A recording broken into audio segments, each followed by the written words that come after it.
Gênesis capítulo 9.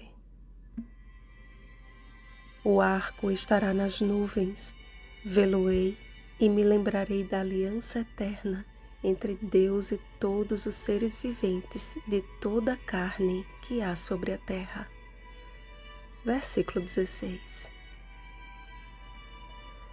A bênção do Senhor sobre Noé e seus filhos foi acompanhada de uma aliança estabelecida 7 vezes com eles e com toda a humanidade. O mundo seria novamente povoado com a descendência de Noé e nunca mais haveria outro dilúvio para destruir a terra. Um sinal foi estabelecido, um arco composto por 7 cores. Era a perfeita obra de Deus, aliada à perfeição de suas promessas. A fidelidade de Noé e o sacrifício que ofereceu ao Senhor não ficaram sem a resposta de um Deus que ama recompensar aqueles que o amam. A queda original, porém, continuaria revelando nas futuras gerações as faces da maldade. Percebam como a alimentação está diretamente relacionada com a nossa essência. No Éden, Deus estabeleceu o cardápio do homem e da mulher. Gênesis capítulo 1, versículo 29. Após a queda, ele acrescentou no regime do homem os alimentos reguladores. Gênesis capítulo 3, versículo 18, que antes só serviam para os animais. Gênesis capítulo 1, versículo 30.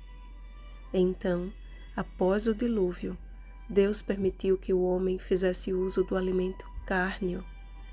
E aqui não confundamos a expressão tudo o que se move vive, porque senão estaria incluso aqui até o canibalismo.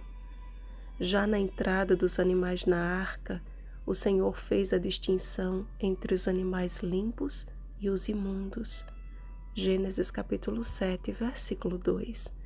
O que ele mesmo confirmou ao estabelecer as leis de saúde em Levítico 11.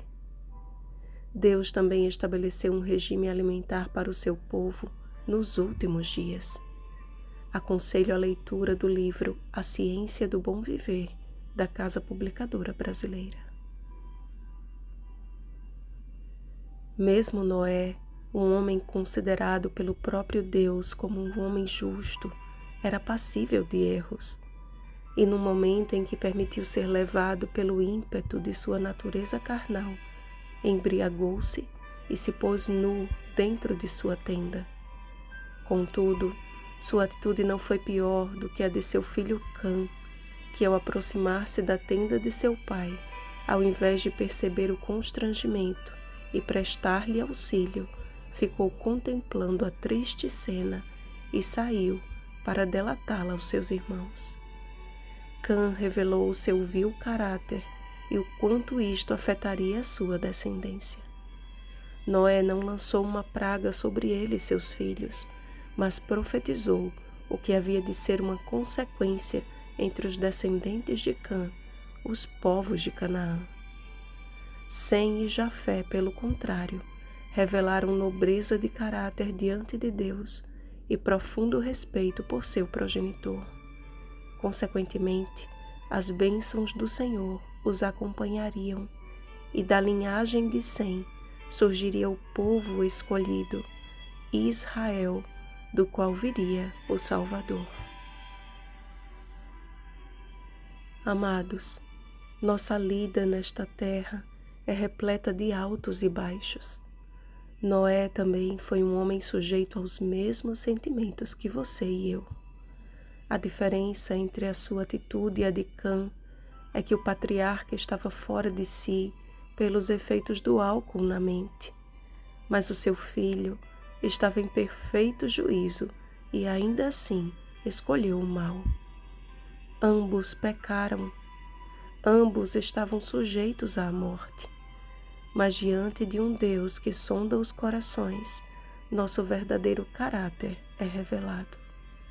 Perante o Senhor, aquele que comete um deslize e se arrepende é justificado, mas aquele que tem prazer em contemplar o deslize do próximo e compartilhar a desgraça alheia lança maldição sobre si mesmo. Busquemos, pois, com profundo interesse e súplicas, a inscrição do caráter de Cristo em nós, um caráter que revela a bondade e o respeito com que ele tratou a mulher adúltera, João capítulo 8, versículos 1 a 11. Zaqueu, Lucas capítulo 19, versículos 1 ao 10. E tantos que, marginalizados pela sociedade, encontraram em Jesus o caminho da transformação e da salvação. Que não sejamos como Cã, tendo prazer em contemplar e espalhar os erros de outros, mas como Sem e Jafé, tenhamos sincero interesse em cobrir a vergonha de nossos irmãos com a capa da discrição, cuidando deles com bondade e respeito, até que despertem e percebam onde caíram, se arrependam e voltem à prática das primeiras obras. Apocalipse capítulo 2, versículo 5.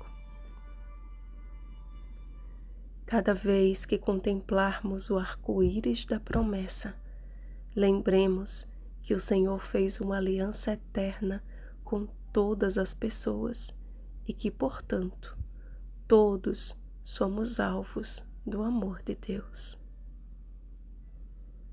Vigiemos e oremos. Um feliz sábado àqueles que amam a sua família na fé. Rosana Garcia Barros.